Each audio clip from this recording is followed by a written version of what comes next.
B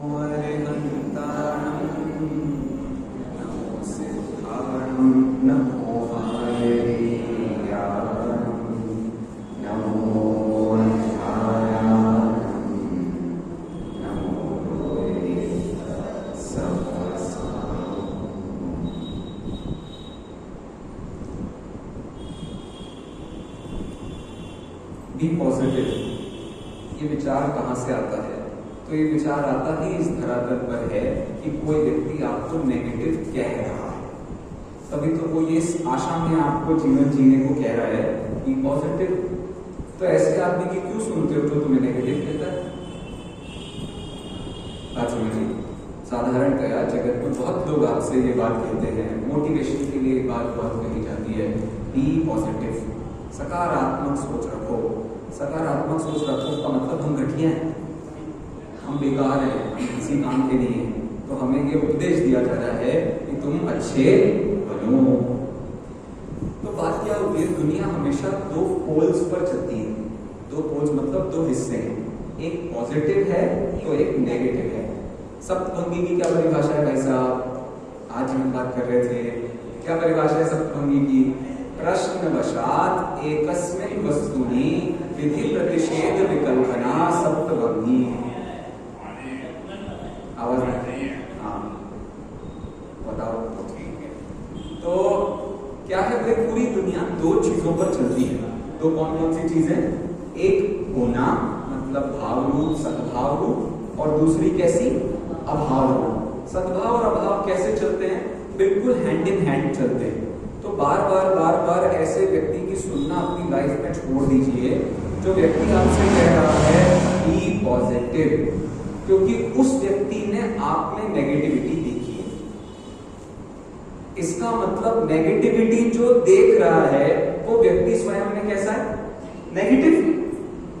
negative आदमी ही आपको negative देख सकता है और आप में किसी पॉजिटिविटी की आशा रखता है। तो इसका मतलब आपके बिहेवियर में कुछ चेंज आना चाहिए। चेंज इज गुड, चेंज करना बहुत जरूरी होता है। मैं पूछता हूं, हम मेंटेन की जगह रिमेन पॉजिटिव क्यों नहीं होते? बी पॉजिटिव की जगह रिमेन पॉजिटिव क्यों नहीं होते? रिमेन पॉजिटिव का मतलब सकारात्मक थे, सकारात्मक हैं और सकारात्मक रहेंगे। इस स्वभाव तक हम पहुंच गए तो भैया कोई पॉजिटिव नहीं और कोई नेगेटिव नहीं। ना तो आपको कोई नकारात्मक चीजों को छोड़ना है, ना आपको सकारात्मक चीजों को प्राप्त करना है। सीधा हिसाब क्या हुआ? हम अच्छे थे, अच्छे हैं। फिर कहोगे भैया आपने अच्छा वर्ड यूज कर लिया है तो इसका फिर बुरा वर्ड भी होगा, इसका मतलब बुरे भी होंगे। तो अब लेकिन क्या करें हम? एक किसी शब्द का प्रयोग तो करना पड़ेगा। इसलिए आत्मा शब्द में हमें दिखाई देता है भाई इसमें कुछ झोल है, इसलिए क्या चाहिए? शुद्ध आत्मा। लेकिन शुद्ध आत्मा कहो या आत्मा कहो, बात एक ही है। यहाँ शुद्धात्मा का अर्थ ये नहीं है कि अशुद्ध आत्मा को खत्म करके शुद्धात्मा बनते हैं। हम अनादि काल से ही शुद्धात्मा थे। तो यहाँ शुद्ध शब्द का मतलब कोई अशुद्धता के विनाश में शुद्ध नहीं कह रहे, यहाँ तो स्वभाव ही शुद्ध है, इसलिए उसको शुद्ध कहा जाता है। तो ये बार बार इस बात पर हम चिंतन मनन करते रहते हैं कि अच्छा और बुरा, तो ये चक्कर पड़ जाता है। ठीक है, अच्छा अभी मैंने आपसे पूछा था 10 धर्मों में से कितने धर्म सद्भाव रूप हैं और कितने धर्म अभाव रूप हैं? क्योंकि जैसे कि हम बात करें ना, दुनिया दो चीजों पर काम करती है, सद्भाव और अभाव। अब जरा लगा के बताओ, लगा के बताओ। अच्छा चलो मैं एक एक करके पूछता हूँ, बताइए। क्षमा सद्भाव है कि अभाव का नाम है? सद्भाव का नाम है, ठीक है। मार्गव सद्भाव, आर्जव, सत्य, शौच सद्भाव, फिर क्या है? सत्य सद्भाव। अब आगे चलते हैं। संयम, संयम, अब ये संयम अभावात्मक है, तप अभावात्मक है, और क्या है? त्याग अभावात्मक है, और क्या है? अकिंचन, और फिर ब्रह्म। ये सब 5 अभावात्मक हैं और ये 5 सद्भावात्मक हैं। इसलिए धर्म किसे कहते हैं? सद्भाव अभाव सद्भावा भावात्मक 10 धर्म होते हैं।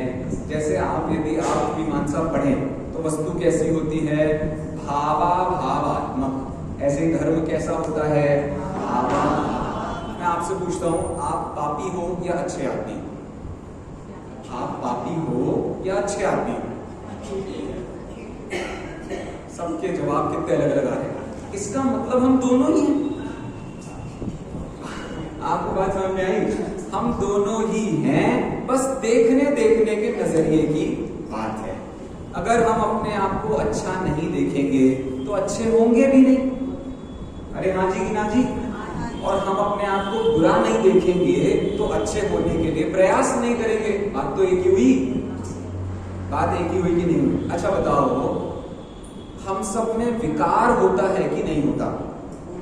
हम सब में विकार होता है कि नहीं होता? सारे के सारे पापी हैं। शुद्धात्म है मेरा नाम,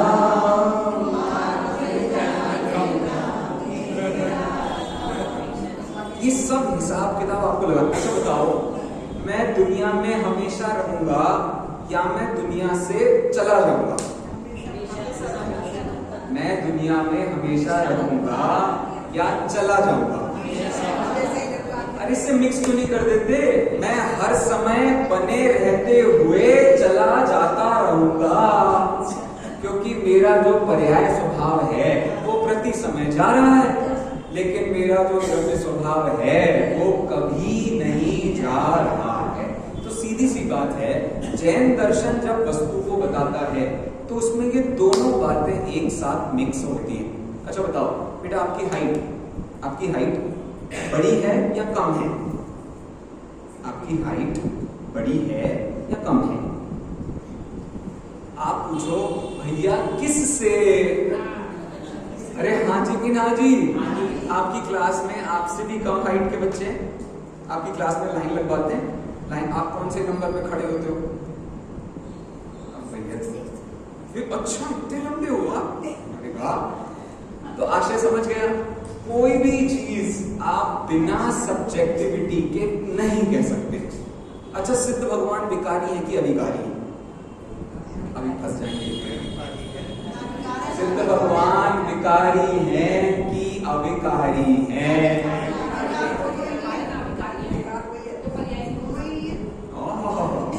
ये नियमसार न पढ़ने का कारण है। सिद्ध भगवान कैसे हैं? चलो, सिद्ध भगवान की वो जो ज्ञान की अवस्था है वो व्यवहार से ज्ञानी है या निश्चय से ज्ञानी है? वे व्यवहार से ज्ञानी है या निश्चय से ज्ञानी? अब जिसने नियम सार पढ़ा होगा उसे मेरी बात पता चल जाएगी, वरना नहीं समझ में आएगी। देखो ध्यान से समझना, आप सबने सुन रखी है ये बात। कितने लोगों ने जिनेंद्र रचना पढ़ी है? जिनेंद्र रचना मंदिर में ऊपर रखी है, कितने लोगों ने पढ़ी है? सबने। अच्छा ये बताओ, कितने लोगों ने दौलत विलास पढ़ी है? दौलत विलास का नाम सुना है आपने? क्या है दौलत विलास? बहुत बढ़िया। दौलत राम जी की जितनी भी पद्य रचनाएं हैं वो सब इसमें लिखी हुई है, वो दौलत राम जी। अच्छा, कितने लोगों ने वीतरा विज्ञान पाठमाला भाग 1 पढ़ लिया? बहुत लोगों ने पढ़ लिया होगा। बताओ उसमें कौन सी स्तुति दी हुई है? देखना, लाइन पर ध्यान देना। सकल के न्यायक तदपि निजानंद रस ली। ये क्या बात है? सिद्ध भगवान कैसे हैं? सकल के न्यायक, सर्वज्ञ है कि नहीं है? सही बात है।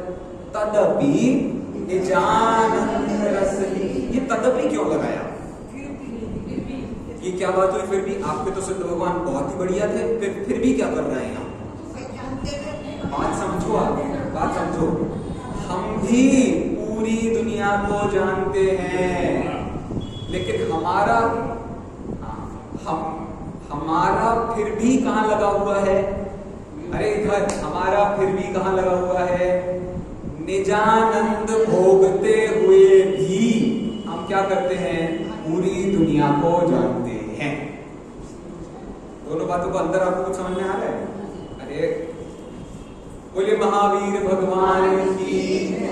इधर इधर कहाँ थे हम बात ये कर रहे हैं सकल के न्याय, मतलब पूरे जगत को जानते हैं, फिर भी कहाँ लीन होते हैं? तो अपनी आत्मा में लीन होते हैं। इसका मतलब जब आप पर्याय की दृष्टि से भगवान को देखेंगे तो उसमें व्यवहार नए खड़ा हो जाएगा, और जब आप उनको ऐसा देखेंगे, वे अपनी आत्मा को जानते थे, अपनी आत्मा को जानते हैं और अपनी आत्मा को जानते रहेंगे, इसे कहते हैं निश्चय है। तो व्यवहार में निश्चय है, दोनों लगे कि नहीं लगे? तो भगवान कैसे हैं? भगवान विकारी हैं। क्यों? केयों के पर्यायों के परिवर्तन के कारण। बात समझ में आ रही है आपको? और निर्विकार हैं। क्यों?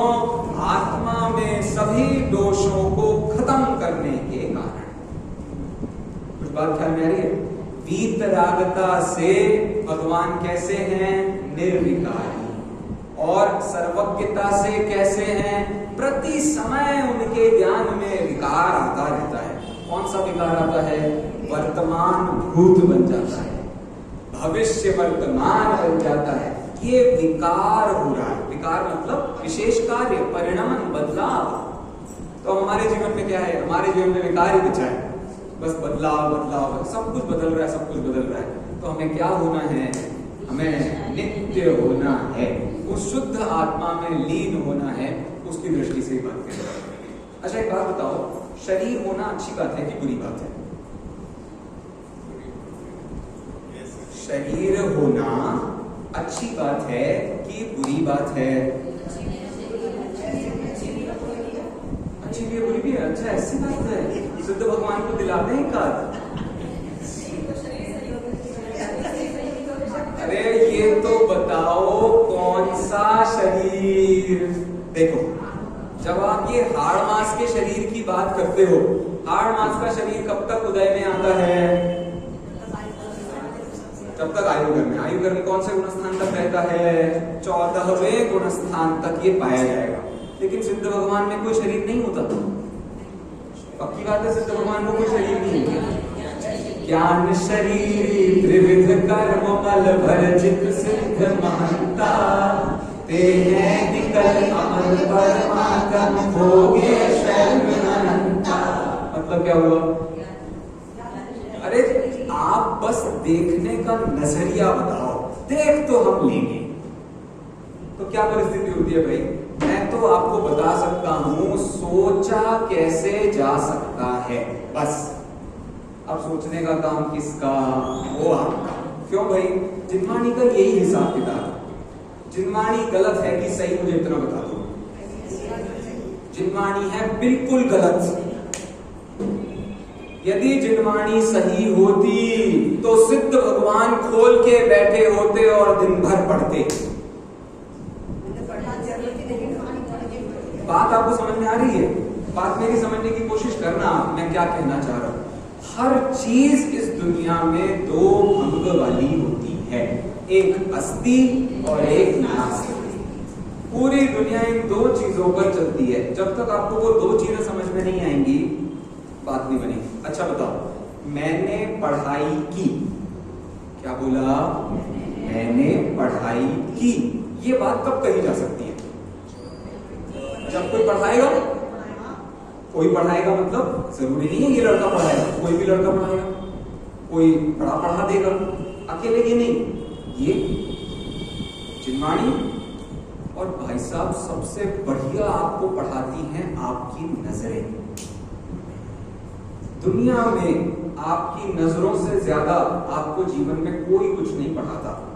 और पढ़ी क्या जाती है चिन्मय भैया? वो भी नजरें। बात समझो, मैं आपको क्या बताना चाह रहा हूँ। ये मैं नहीं कह रहा हूँ, ये चरणाने सूचक चूलिका में कुंदाचार्य देव ने लिखा है। अभी बताता हूँ कैसे। हम दुनिया को कैसे पढ़ते हैं भाई साहब? हाथ पैर नाक कान मुंह से हम दुनिया को नहीं पढ़ते, हम नजरों से दुनिया को पढ़ते हैं। दुनिया हमें कैसे पढ़ती है? तो तो अब संसार में जो भी मिथ्या दृष्टि जीव हैं, अकड़ू आदमी है, वो कैसे चलते हैं? और जितने भी ईर्या पथ गामी होते हैं, ईर्या समिति के साथ चलते हैं, वे कैसे चलते हैं?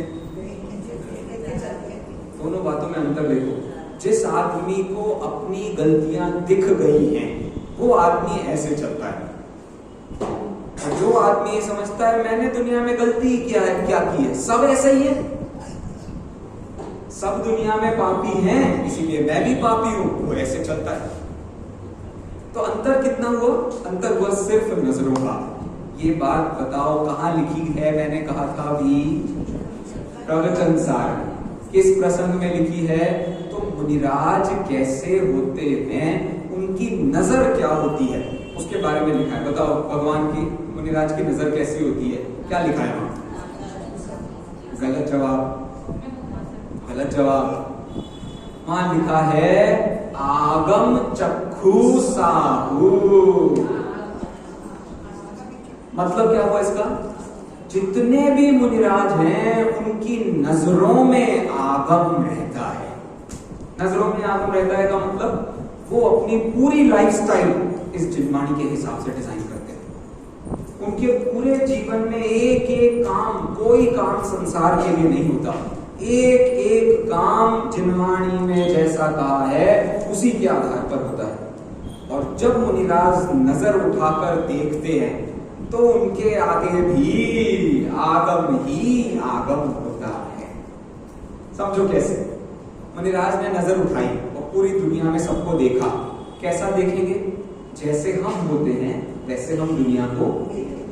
मुनिराज किसकी आराधना कर रहे हैं? किसकी आराधना कर रहे हैं?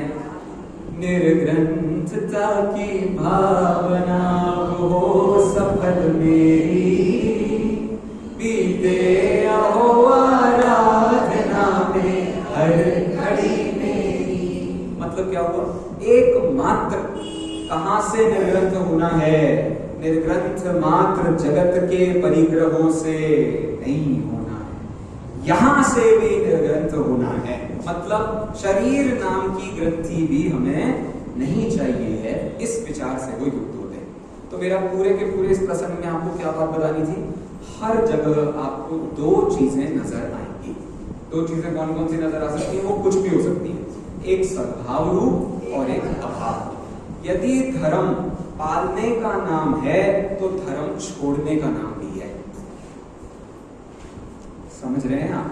यदि धर्म त्यागने का नाम है तो धर्म अंगीकार करने का नाम भी है। तो भैया किसको अंगीकार किया जाता है? जो हम होते हैं। अंगीकार उसे नहीं करते भाई साहब। जैसे देखो मैं आपसे बोलता हूं, आप थोड़ी देर के लिए पुद्गल हो सकते हो? थोड़ी देर के लिए क्या हम कभी पुद्गल नहीं हो सकते? अब हम पुद्गल नहीं हो सकते हैं, इसका मतलब हमारी जो भी एक्टिविटी होगी उन सब में हमारा जीवत्व दिखाई देगा। अरे समझ आ रही है बात जी? मोही व्यक्ति मोही है या शुद्धात्मा है?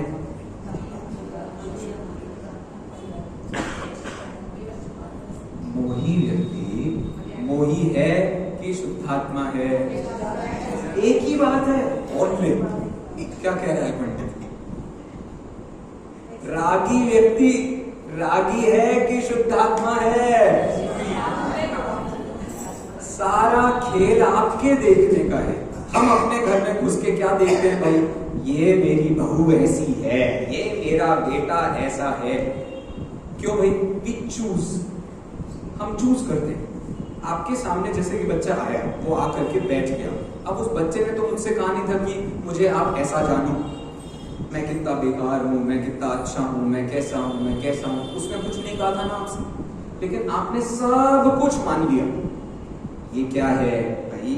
नर्सरी के जीवन के G2 में पढ़ता है। सॉरी फॉर दैट, यदि आप थोड़े बड़े हो गए तो हम सॉरी, बट ऑल राइट। ये KG2 में पढ़ता है। KG2 में पढ़ता है। कैसी हरकतें भाई?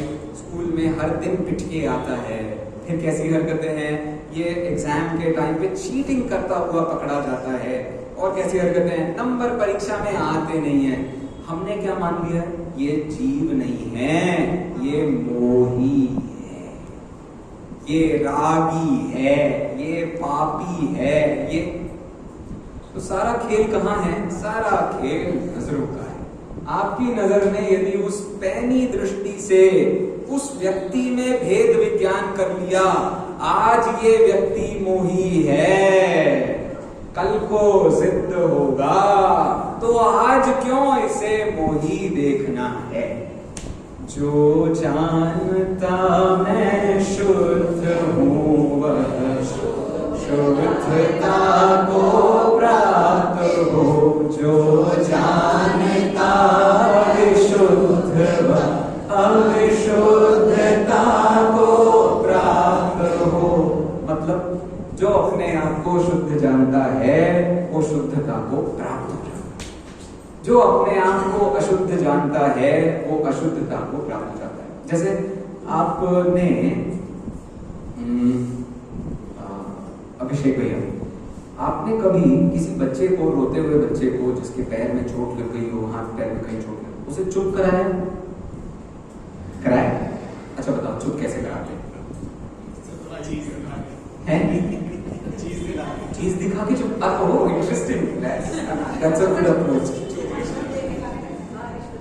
अच्छा, आपने कभी किसी को दवाई खिलाई? कभी किसी को दवाई खिलाई? दवाई कैसे खिलाते हैं किसी को? दवाई बहुत कड़वी दवाई है, वो नहीं खाना चाह रहा, कुछ नहीं हो रहा है, दवाई कैसे खिलाते हैं? बात समझना मैं आपको क्या बता रहा हूँ।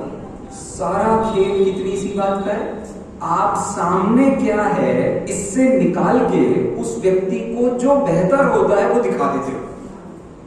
एक बार ऐसे एक शास्त्री विद्यार्थी था हमारी कक्षा का, बुरी तरीके से बिलख रहा था, बहुत ही मतलब मुझसे देखा नहीं जा रहा था, बुरी तरीके से वो दुखी हो रहा था, किसी ने कुछ कर दिया होगा। अब मैं उससे ये पूछ रहा हूँ, भाई बता फर्स्ट ईयर में कौन से ग्रंथ पढ़े अपन? उसने सारे ग्रंथों के नाम बता दिए। फिर उसने कहा फर्स्ट ईयर में एक विशेष ग्रंथ अपन पढ़ते हैं जो दादा ने बहुत सोच समझ के लिखा था। कौन सा नाम है? उसका नाम है क्रमबद्ध पर्याय एक अनुशीलन। क्रमबद्ध पर्याय अपने अपन ने सबसे पहला पैराग्राफ क्या पढ़ा था? जगत में सारी अव्यवस्थित दिखने वाली चीजें भी व्यवस्थित होती हैं। तो तेरे को किस बात का गम है भाई? किसी ने तुझे 2-4 गाली दे दी है तो अब अव्यवस्थित दुनिया देखी, लेकिन तू बता तू गाली के लायक था क्या? बच्चे आते हैं स्कूल कॉलेज से और कंप्लेन करते हैं किस बात की? आज पापा उसने मुझे गाली दी। तू गाली है क्या? तू पागल है क्या? तू नासमझ है क्या? तो अब जिसको चोट लग जाती है उसे बार बार क्या कहना पड़ता है? उससे कहना पड़ता है देख अपन ये दवाई लगाएंगे, दवाई लगाने से क्या होगा? धीरे धीरे जो खून आ रहा है ना ये आना रुक जाएगा। उससे क्या होगा? ऑटोमेटिकली खून रुक जाएगा, तो तेरी बॉडी में उतनी जगह पर तुझे दर्द का सेंसेशन नहीं होगा। उससे क्या होगा? अपने आप आधे पौन घंटे में ठीक हो जाएगा। ठीक है, वो क्या कह रहा है? ये आधे घंटे में ठीक हो जाऊंगा, इसकी क्या गारंटी है? फिर क्या हुआ? फिर से भैया चोट लग गई तो क्या गारंटी है? वो आपके सामने जानबूझ करके ऐसी परिस्थितियों में परिस्थिति रख रहा है। क्यों? क्योंकि उसे भरोसा है मैं ठीक नहीं हो सकता हूं। ऐसे बच्चे को क्या करना पड़ता है भाई साहब? पट्टी लगाओ, तू चुप हो जा भाई, उधर देख, पट्टी लगाओ और चल छुट्टी तेरी होगी जा। क्यों भाई? जिसे ठीक होना ही नहीं है उसे ठीक नहीं किया जा सकता है। मैं अभी आपसे कह रहा हूं, आप किनसे कह रहा हूं? जो यहां आ गए। मैं उनसे तो कह नहीं रहा हूं जो यहां आए नहीं है। दोनों बातों का डिफरेंस समझ में आ रहा है आपको? तो मुद्दा क्या हो गया भाई? किसको पट्टी पढ़ाई जा रही है? जो यहाँ आ गए। तो ऐसा होता है क्लास में स्टूडेंट्स, सपोज 50 बच्चे क्लास में हैं। शांति जी भाई सब उदाहरण लेते हैं, उदाहरण क्या देते हैं, हम लोग डेली फील करते हैं। अब 50 बच्चों में भैया 40 बच्चे क्लास में आ गए, 10 बच्चे क्लास में नहीं है। अब टीचर क्या कहता है? टीचर क्या कहता है? बच्चे कितने बेकार होते हैं, कैसे बच्चे हैं, ये किसी काम के नहीं है। क्लास में आओ, समझ में आता है। बिस्तर पे पड़े रहोगे, क्या समझ में आएगा? कुछ नहीं समझ में आएगा। अब ये सारी बातें टीचर किसके सामने कर रहा है? जो आ गए। अरे जो आ ही गए हैं उनसे इन सब बातों को करने का कोई फायदा नहीं भाई। अब तो इनको पढ़ा, इन पर विचार कर, इन पर चिंतन कर, मनन कर, जो तूने पढ़ा है वो बता। जबरदस्ती यहाँ प्रवचन क्यों दे रहे हो? बात में बुला लेना उन 10 को, कर लेना जो चाहे बात। तो प्रॉब्लम क्या होती है, जनरली वक्ता ये बात नहीं समझता कि वो किस लिए दुखी है। हम यही समझते हैं कि हम अपना दुख बनाए रखना चाहते हैं, हम दुख खत्म ही नहीं करना चाहते। अब यदि आप दुख खत्म करना नहीं चाहेंगे तो कोई आपकी प्रॉब्लम का सॉल्यूशन दे भी नहीं सकता। जनरली हम बहुत लाइफ में दुखी हैं, परेशान हैं, हमें दिक्कतें हो रही हैं, कुछ हो रहा है, कुछ हो रहा है, 2500 बातों में घिरे रहेंगे। इसका मतलब क्या है? हमें दुख में घिरे रहने में मजा आता है। कहते नहीं है ये बात हम, कि किसी से कहने सुनने की बात नहीं है, लेकिन इस मजे में रहने में हमको जो मजा आता है ना, इसको कह नहीं सकते। सिंपैथी मिलती है, सामने वाला हमें देख करके ये कहता है बेचारा कितना परेशान है, बस ये सुन लो, आनंद की लहर दौड़ पड़ती है। प्रॉब्लम क्या है? हम सिर्फ सिंपैथी के लिए लाइफ जी रहे हो। एक व्यक्ति, एक पुरुष है, बिल्कुल थक हार करके शाम को घर आया है। शाम को घर आकर के वो बच्चों के साथ में कैसे बात करता है, ए चल हट। प्रॉब्लम क्या है? प्रॉब्लम क्या है? वो अपने दुख से बाहर ही नहीं निकलना चाहता। वो उस प्रॉब्लम में इतना उलझा हुआ है, इतना उलझा हुआ है कि वो उससे बाहर नहीं निकल रहा। महिलाओं के साथ क्या हालत होती है, भाई घर में 3 दिन बाद कार्यक्रम है, अब ये सामान लाना है, वो सामान लाना है, बच्चा रो रहा है, मम्मी बहुत। मम्मी क्या कहे, चूल्हे में तो जा, तू बाहर जाके रो, अभी मेरे पास टाइम है। उसी बच्चे की बर्थडे पार्टी है और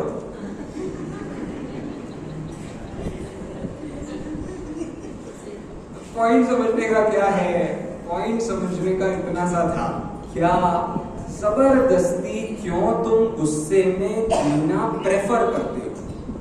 जबरदस्ती क्यों मान में जीना प्रेफर करते हो? जबरदस्ती क्यों लोभ में, ये आदमी दिख रहा है अच्छे बढ़िया सफेद कपड़े पहना है, इसके पास से मिलेगा माल। अरे दुकान में करना पड़ता है ऐसा, आपको क्या पता, दुकान चलाओ। लोगों के अपीयरेंस से देखो, इसके लिए साहित्यकारों ने बड़ा बढ़िया काम किया है। कौन सा ग्रंथ है, ग्रंथ का नाम अभी देखना संभव है, बताएंगे। उसमें पात्रों का वर्णन होता है, पात्रों के चरित्र का वर्णन होता है। एक नखशिख पात्र होते हैं, एक शिखनख पात्र होते हैं। क्या हुआ भैया इसका मतलब? तो कुछ पात्रों का जब डिस्क्रिप्शन दिया जाता है तो उनके पैरों की हालत से उनका डिस्क्रिप्शन दिया जाता है और जाते जाते उनके सिर तक का वर्णन किया जाता है। नहीं तो क्या होता है, उनके सिर से वर्णन शुरू किया जाता है और पैर तक की हालत बताई जाती है। जनरली क्या होता है, जब आपको किसी नेगेटिव पात्र को, किसी भिखारी पात्र को, कोई बहुत ही गरीब पात्र को बताना होता है तो हम शुरू करते हैं उसके पैरों से। फटी चप्पलें पहना है, शरीर में देखो तो हर जगह रोग है, उसकी कमर पर देखो तो बड़ी ही गंदी सी पट्टी बंधी हुई है, उसकी छाती ऐसी दिख रही है जैसे कि बिल्कुल सूख गया हुआ गन्ना, उसके शक्ल पर कोई शक्ति बची नहीं है, बाल बिल्कुल बिखरे हुए हैं। इसको क्या कहते हैं? इसको कहते हैं नख शिख। पैर के नाखून से लेकर शिख मतलब उसके सिर की शिखा तक, ये वर्णन होता है किसका? नेगेटिव कैरेक्टर्स का। और जब भी आपको पॉजिटिव कैरेक्टर्स का वर्णन करना पड़ता है तो पॉजिटिव कैरेक्टर्स का वर्णन कहां से शुरू होता है? क्या तेज था उसके चेहरे पर, उसके बालों में से ऐसी ऐसी गहरी गहरी बढ़िया बढ़िया सुगंध आ रही थी। सीता का वर्णन पढ़ो आप। सीता का जब वर्णन किया पद्म पुराण में, तो पद्म पुराण में वर्णन कहां से शुरू हुआ? सीता जी का मुख तो कमल की पंखुड़ी की भांति बिल्कुल गुलाबी गुलाबी था। मैं नहीं कह रहा हूँ ये, मैं आचार्य के वर्ड रिपीट कर रहा हूँ, वो भी कौन से आचार्य के? भावलिंगी संतति के। मुझसे कुछ बात कहना बाद में जाके। पॉइंट याद में आया आपको? फिर सीता जी का ऐसा वर्णन करते हुए फिर तो थोड़े नीचे आए, फिर उनकी कमर पे आए, फिर नीचे उनके पैरों पर आए, एक एक चीज का वर्णन किया उन्होंने, बड़ी बड़ी सुंदरता से वर्णन किया होगा। आपने आज तो देखा नहीं होगा, पढ़ने की बात तो छोड़ो, इतना उन्होंने सौंदर्य का वर्णन किया। और जब मौका आया रावण का वर्णन करने का, रावण का वर्णन कैसे किया? जूतों में ऐसा सोने की कारीगरी दिख रही थी जैसे लोगों के दिलों में से, उनके पसीने से निकले हुए जो पीला पीला पसीना होता है उसको दबा दबा करके इस व्यक्ति ने अपने पैरों की जूती बनाई। उनके घुटने ऐसे दिख रहे थे, उनकी जटा ऐसी दिख रही थी, उनकी कमर ऐसी दिख रही थी, और चेहरे पर तो क्या है, एक नहीं 100 आदमियों के, 100 नहीं 10 आदमियों के बराबर उनके चेहरे पर क्रोध दिखाई देता था। एक इमोशन 10 बार, वो ऐसा होता ना कि टीवी सीरियल्स में किसी व्यक्ति ने एंट्री की तो एंट्री कैसे दिखाएंगे, ठठा ठठा, ऐसे ही अब रावण के सिर है, ठठा ठठा, बिल्कुल वैसा सीन दिखाया जाता है। उससे आशय क्या बताना चाहते हैं, पैर से लेकर सिर तक सबके पास अंग होते हैं, लेकिन वर्णन करने का अपना एक तरीका होता है।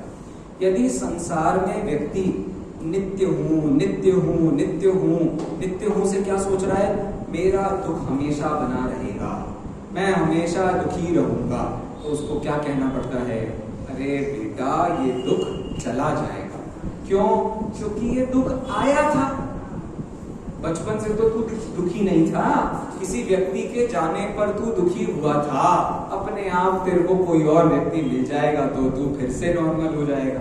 अब ऐसे ही कोई व्यक्ति सोच रहा है सब कुछ ही अनित्य है, जगत में सब कुछ, मैं जिससे प्रेम करता हूँ वो मुझे छोड़ के चला जाता है, मैंने जब जो चाहा वो सब मुझसे छिन गया।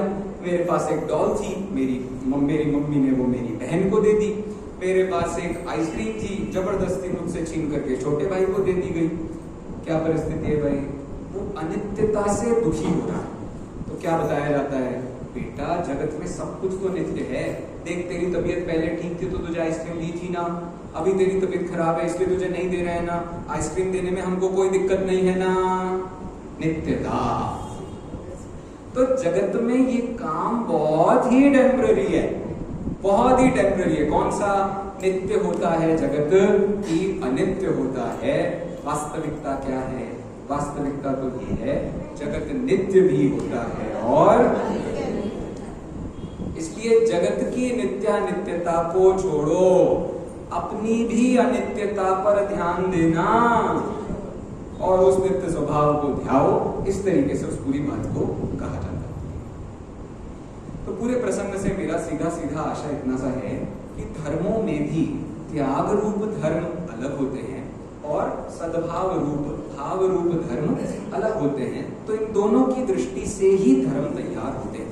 जब तक आपको ये दोनों दिखाई नहीं देंगे तब तक क्या प्रॉब्लम हो जाएगी, तब तक प्रॉब्लम ये हो जाएगी, आप पूजा करना धर्म है, स्वाध्याय करना धर्म है, इस जगह है वाला धर्म लगाओगे और घर में कौन सा धर्म लगाओगे, ये त्याग देना चाहिए, ये छोड़ देना चाहिए, ये ऐसा कर देना चाहिए, वो वैसा कर देना चाहिए।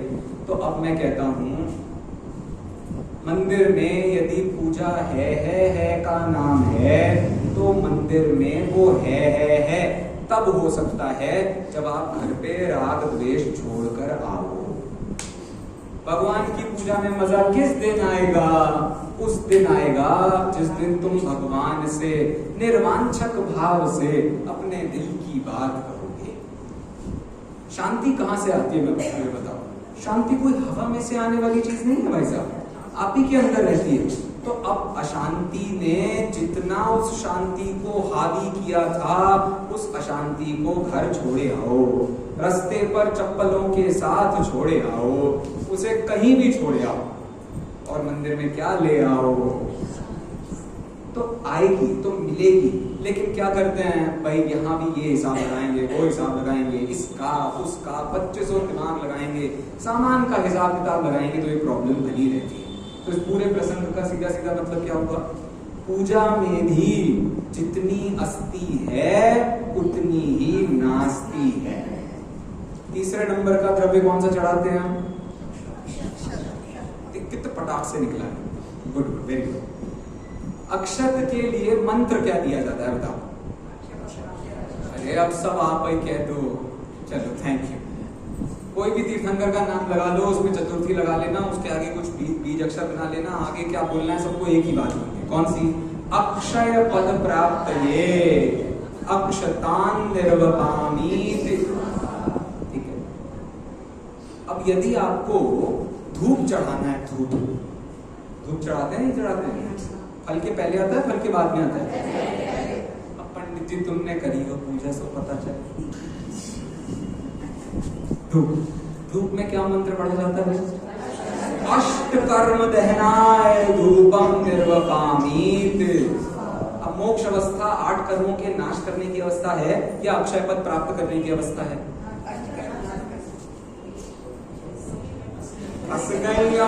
ये तुम्हारा क्या है? ये अस्थि का वो स्यात अस्थि अवक्तव्य, ये वो वाली बात है। अरे भाई दोनों में क्या ही अंतर पड़ना है?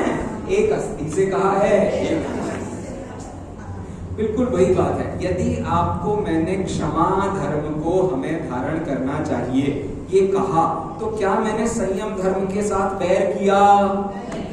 तो क्षमा कहो संयम कहो एक ही बात है, एक ही थाली के चट्टे बट्टे हैं। क्यों भाई? क्योंकि अच्छी चीजों के प्रति क्षमा नहीं मांगनी पड़ती और बुरी चीजों को तो छोड़ना ही पड़ता है। तो दोनों बातें एक ही तो हुई। पॉइंट समझ में आ गया आपको? तो मैंने क्षमा धर्म धारण किया है, इसका मतलब मैंने क्रोध का त्याग किया है। हो गया ना दो धर्म? ऐसे ही लगाओ, मैंने मार्दव धर्म को धारण किया है तो मैंने किसका त्याग किया है? मैंने तप का। जो भी जिंदगी में क्लेश पैदा करते थे, जो भी चीजें परेशानी पैदा करती थी, जो मान मेरे जीवन में मुझे अकड़ करके मुझे महान बताया करता था, उसको त्यागो। लो प्रायश्चित, लो विनय, लो वैयावृत। तो आशय क्या होगा भैया? जिस बात को आप नेगेटिव से बता रहे हो उस बात का एक पॉजिटिव भी होता है। इसलिए हमेशा इस बात का विचार करना जरूर कि जब आपसे कोई ये कह रहा है, क्या कह रहा है? Be positive. क्या कह रहा है? Be positive. तो वो व्यक्ति आपसे बेसिकली ये नहीं कह रहा बी पॉजिटिव, वो ये कह रहा है यू आर नेगेटिव। कितना घटिया काम हुआ। देखो मम्मी जी, आपसे मैं कह रहा हूं be positive, which means you are negative, hence you should be positive। तो जो आदमी तुम्हें नेगेटिव दे रहा है उसको तुम हजार रुपए दे करके, पैसे दे करके सुनने जाते हो। ये जिनवाणी तुमसे ये कह रही है you are positive, you were positive and you will be positive, इसे सुनने को तैयार नहीं है। पॉइंट ऑफ व्यू का ही डिफरेंस है। सारा खेल पॉइंट ऑफ व्यू का होता है। हम किस बात को हाईलाइट कर रहे हैं, बात इसकी। अब जनरली एक बहुत बड़ा इशू है इस पूरी मोटिवेशनल साइकोलॉजी से, एक ही सबसे बड़ा इशू है। वो कौन सा है? वो ये कहते हैं बी पैशनेट। क्या कहते हैं?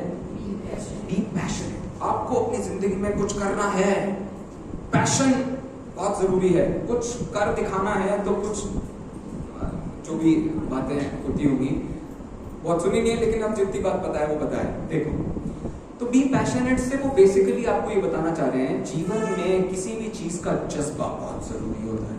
यदि आपके जीवन में जज्बा नहीं आया तो आप जिंदगी में कुछ भी अचीव नहीं कर सकते। ये दुनिया की सबसे फालतू बात है। जज्बा नहीं होना चाहिए जिंदगी में। कुछ पाना नहीं है हमको जिंदगी में, मोक्ष जाना नहीं है क्या? सम्यक दर्शन चाहिए नहीं क्या? सम्यक दर्शन है तुम्हारे पास, मुक्त हो तुम। यदि होगे नहीं तो होगे भी नहीं। नहीं समझ में आई बात अभी भी? मतलब समझो आप इस बात का। इसका मतलब ये है, पैशन तो आपको ये बताता है दुनिया में क्या अचीव करना है। दुनिया में अचीव करने वाले, पैशन सिखाने वाले लोग आपको एक चीज नहीं बताते। कौन सी चीज नहीं बताते? Competition. Wherever there is passion, there is competition। यदि आपको पैसे कमाने का पैशन है तो भाई साहब इसका कंपटीशन देखो आप। कितने कस्टमर्स को झेलना पड़ेगा आपको, कितना सारा कंपटीशन झेलना पड़ेगा। एक यदि आपने कपड़े की दुकान खोली है, 10 कपड़े की दुकान मार्केट में है भाई साहब। इसलिए ये पैशन सिखाना दुनिया में सबसे ज्यादा बेवकूफी को जन्म देना है। जैसे आपको यदि कुछ बनना है, आपको नंबर बहुत चाहिए पड़ेंगे। एग्जाम में बहुत सारे मार्क्स लाने पड़ेंगे। Be passionate towards studies. Be passionate towards studies का मतलब जानते हैं आप उस बच्चे को बार बार ये सिखा रहे हैं, बेटा अपनी क्लास के बच्चे को हमेशा विलन समझना। क्यों भाई? कंपटीशन है वो मेरा सहपाठी नहीं है, वो मेरा विपाठी है, मेरा कॉम्पिटिटर है। कैसे तुम दुनिया में उस बच्चे को जीना सिखाओगे जिस बच्चे को तुमने पूरी दुनिया से काट दिया है? पूरी दुनिया में तेरे को कुछ नहीं करने की जरूरत, तू तो बस ये किताब ले, पढ़, मुड़ मार, और तुम अपनी कषाय को छुपा रहे हो उस बच्चे के बहाने। समझने की बात है, इसमें बड़ा गंभीरता का विचार है। क्या विचार है? क्या साधारण सी बात है। पैशन सिखाना मतलब क्रोध को अच्छा बताना, माया, लोभ और मान के आगे, या लोभ को अच्छा बताना, क्रोध, मान, माया के आगे। क्या मजा आया भाई ये काम करके? इस पूरे काम में दम क्या थी? खोखला बनाया आपने सिर्फ, और कुछ नहीं किया। कषायों में जीना सिखाना इस दुनिया का सबसे बेकार उपाय है। तरीका क्या है भाई साहब? तरीका ये है, passion was never yours, passion will never be yours, you will always be yours. मतलब क्या हुआ भाई? कषायें तो आनी जानी होती है, कौन तुम्हारे साथ सदा रहेगा? तुम्हारी शुद्ध आत्मा। कषाय तो आज नरक गति में चले गए हो तो क्रोध ज्यादा दिख रही है, मनुष्य गति में आ जाओगे तो मान दिखने लगेगी, तिर्यंच गति में चले जाओगे तो माया दिखने लगेगी, और देव गति में पहुंच जाओगे तो लोग। इससे अतीत सिद्ध अवस्था का कब विचार होगा, उसका कब चिंतन होगा, उसका कब मनन होगा, उसके लिए सब विचार करने की जरूरत। बिल्कुल अपनी लाइफ में पैशंस को बहुत इज्जत देने की जरूरत नहीं। हम मम्मी जी, हमें लाइफ में गोल ओरिएंटेड होना चाहिए, राइट? कौन से हैं ये गोल्स भाई? मनुष्य पर्याय के गोल्स हैं, ऐसे खत्म हो जाते हैं। मेरा क्या गोल है? मेरा गोल है मैं दुनिया का सबसे सुंदर व्यक्ति बनूंगा। बताओ कितने दिन तक रहती है सुंदरता? बोटॉक्स से चलती है फिर सुंदरता। कोई भी पैशन, किसी भी जगत की चीज को सिखाना व्यक्ति को उल्लू बनाने के बराबर है। कैसे चलेगा भैया जैन समाज? मंदिर बनाने से जैन समाज चलेगा भाई साहब, जय हो, सही बात। कैसे चलेगा जैन समाज? ग्रंथ पे ग्रंथ पब्लिश करने से जैन समाज चलता है। किताबें छापो। पॉइंट आपको ख्याल में है? इस पूरे वाकया से मुझे क्या बताना है? मुझे सिर्फ इतनी सी बात बतानी है, किसी भी प्रकार की कषाय की सुरक्षा जीवन में सबसे ज्यादा हानिकारक है। अच्छा चलो, 5 पाप के नाम कौन बताएगा? ये आए कौन? सब बोलो। और परिग्रह कौन को रखना चाहिए कि नहीं रखना चाहिए? ये बच्चा कह रहा है परिग्रह को नहीं रखना चाहिए। बोलो, कोई और है भाई? परिग्रह के साइड में कोई वाद विवाद प्रतियोगिता चल रही है, इस लड़के ने अपना पक्ष रखा है, परिग्रह जीवन में नहीं होना चाहिए। वो क्या कह रहे हो बेटा? नहीं, वो तो मैंने सुन ली है, भैया ने बता दी है। परिग्रह होना चाहिए कि नहीं होना चाहिए? मम्मी बता रही है पीछे से। अब बताओ, मम्मी जी बताओ, परिग्रह होना चाहिए कि नहीं होना चाहिए? नहीं होना चाहिए। और कोई है भैया परिग्रह की साइड लेने वाला? बोलिए अम्मा जी, परिग्रह होना चाहिए। कैसे होना चाहिए? देखो, तो परिमाण होना चाहिए ना, परिग्रह तो नहीं होना चाहिए ना।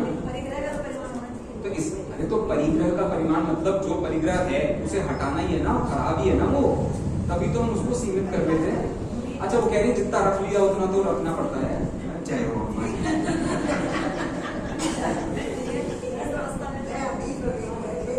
अभी आपको परिग्रह नहीं समझ में आया है क्या सर? कैसे भैया? नहीं, आपने फॉर्मूला तो लगा लिया है, लेकिन फॉर्मूले को फिट करो यहाँ। ये मैथ्स के विद्यार्थी होते हैं जिन्हें फॉर्मूला पता होता है, लेकिन फॉर्मूला कहाँ लगेगा ये नहीं पता है। देखो, जीवन में हमें परिग्रह नहीं होना चाहिए। साधारणतः हम यही मानते हैं। आप बोलना समय सार। गाथा नंबर 207। कौन सी गाथा नंबर?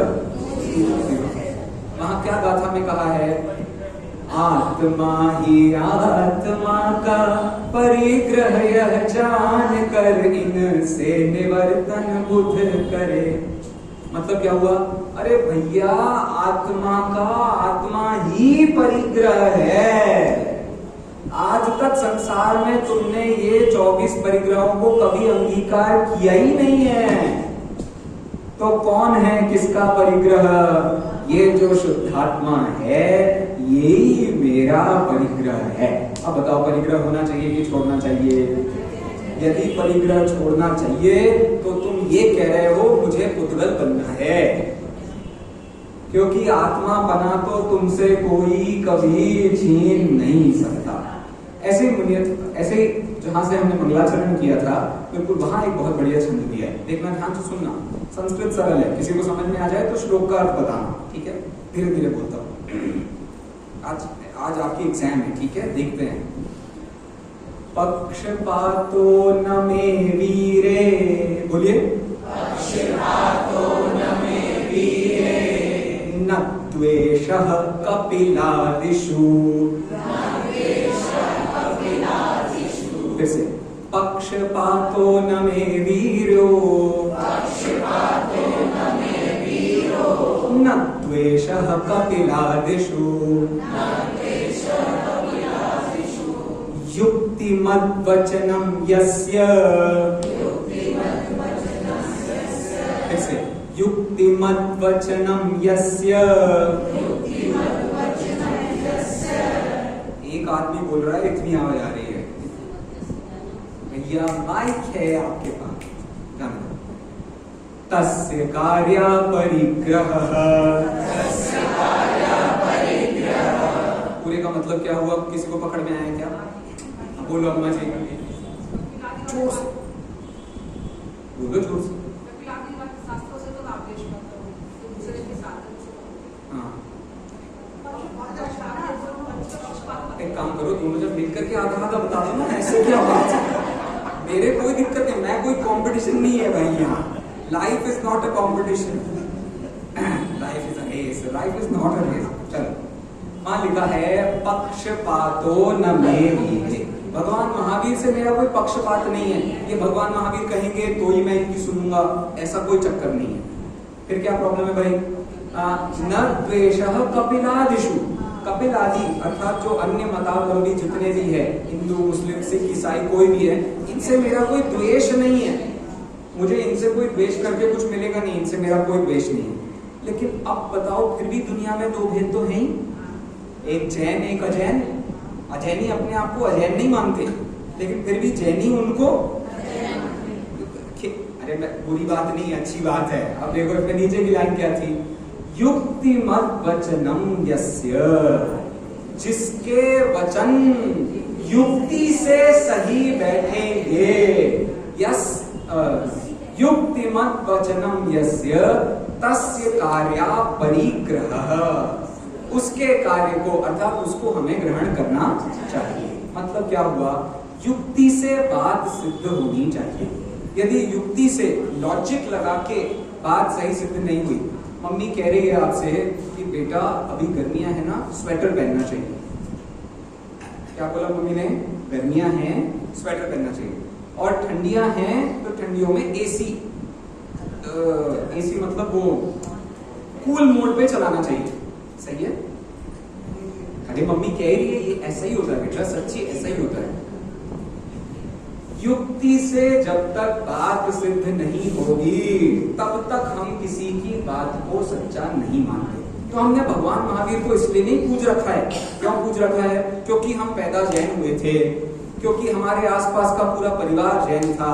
आसपास के सब लोग कहते हैं जैनी अच्छी बातें करते हैं, तो हम भी अच्छी बातें करते हैं।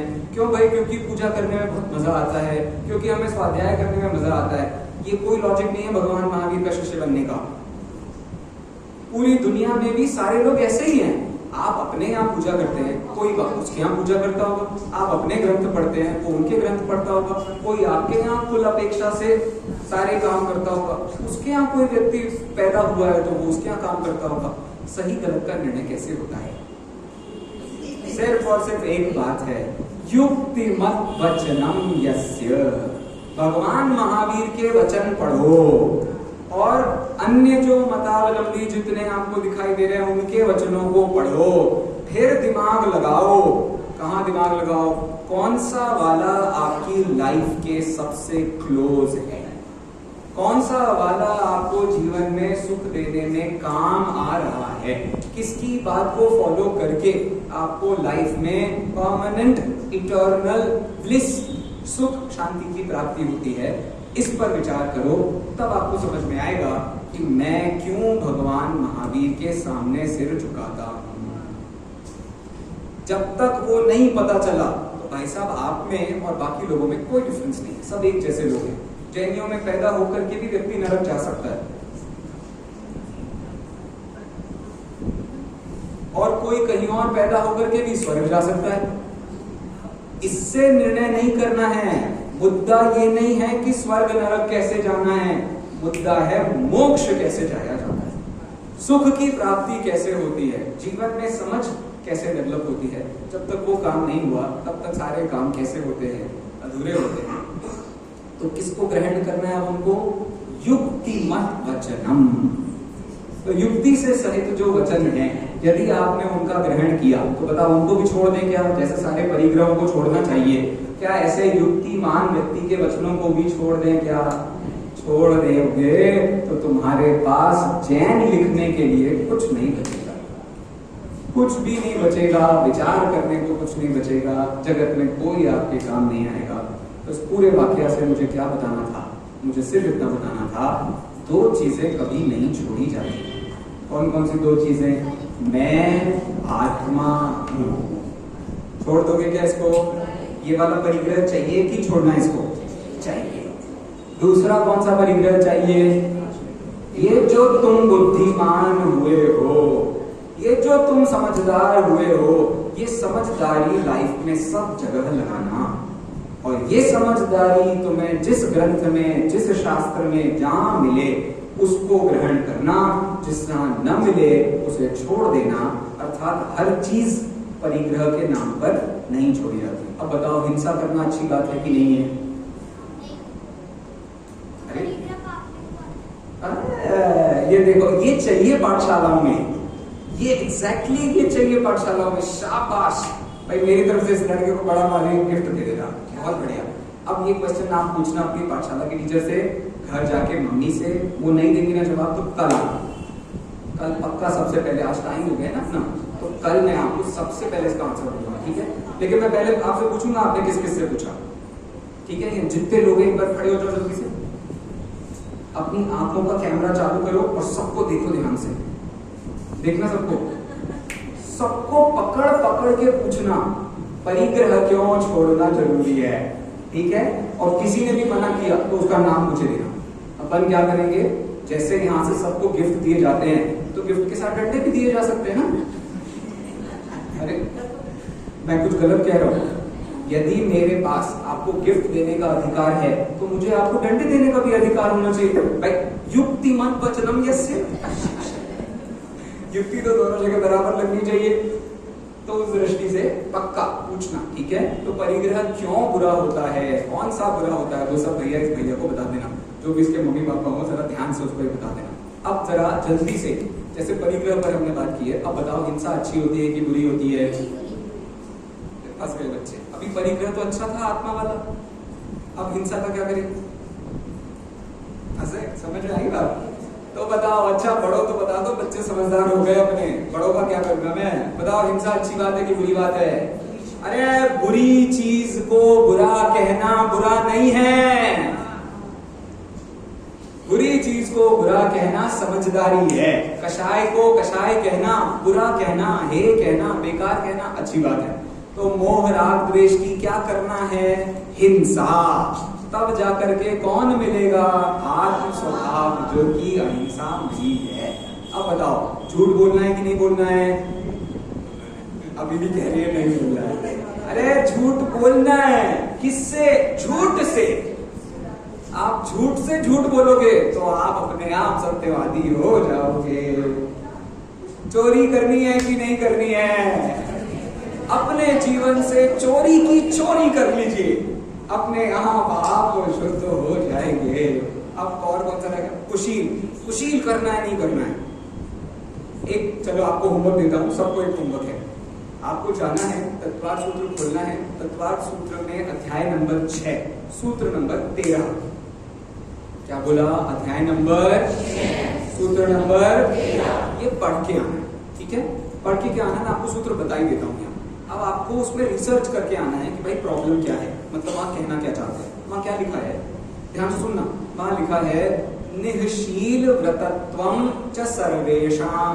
क्या लिखा है? ऐसे होता भैया, कुछ लोग मुझे सिर्फ 1-1 मिनट के लिए सुनते हैं, फिर भूल जाते हैं। निःशील मतलब जिसके पास शील नहीं है, और जो जिसने व्रतों का भी अंगीकार नहीं किया, वो चारों ही गति में जा सकता है। क्या बोला? सर्वेशाम का मतलब सबका, सबका मतलब सभी गतियों में जाने का। सब कौन कौन जा सकता है सभी गतियों में? जिसने शील को धारण नहीं किया, जिसने व्रतों को अंगीकार नहीं किया, वो कहां चला जाएगा? चारों गतियों में स्वर्ग आता है कि नहीं आता? हम सबको जाना है कि नहीं जाना है? नहीं जाना है। पाठशाला तो हम इसलिए आते हैं क्योंकि हमें सीधे मुक्ति मिलने वाली है। तो पॉइंट इतना समझना। अब आपको ढूंढ के लाना है और ये बताना है कैसे आप बिना शील के और बिना व्रतों के भी स्वर्ग चले जाएंगे। कैसे? इस बात पर चिंतन मनन करने की आवश्यकता है। देखो जैन साहित्य है, कोई इधर उधर की बात नहीं हो रही। जैन है अपन सब, बिना शील के भी, बिना व्रतों। दिन भर अपन क्या करते हैं भाई? पूजा करते हो तुम व्रतों के लिए, स्वाध्याय करते हो तुम व्रतों के लिए, सारे काम तुम किसके लिए करते हो? व्रतों के लिए। और व्रत नहीं भी होंगे तो भी हम स्वर्ग में चले जाएंगे। ये कौन सा चक्कर है भाई साहब? तो ये चक्कर अब कल आपको निपटाना है। आप सभी उससे पहले बोलिए उत्तम अकिंचन धर्म की। आप सभी उस अकिंचन अर्थात किंचित मात्र भी मेरा नहीं है और किंचित मात्र भी मेरा नहीं था, नहीं है, नहीं होगा, और किंचित मात्र भी मुझसे मेरा न तो छीना गया था, न छीना गया है, न छीना जाएगा। इस बात का विचार करते हुए अपनी आत्मा का ध्यान करें। इस मंत्र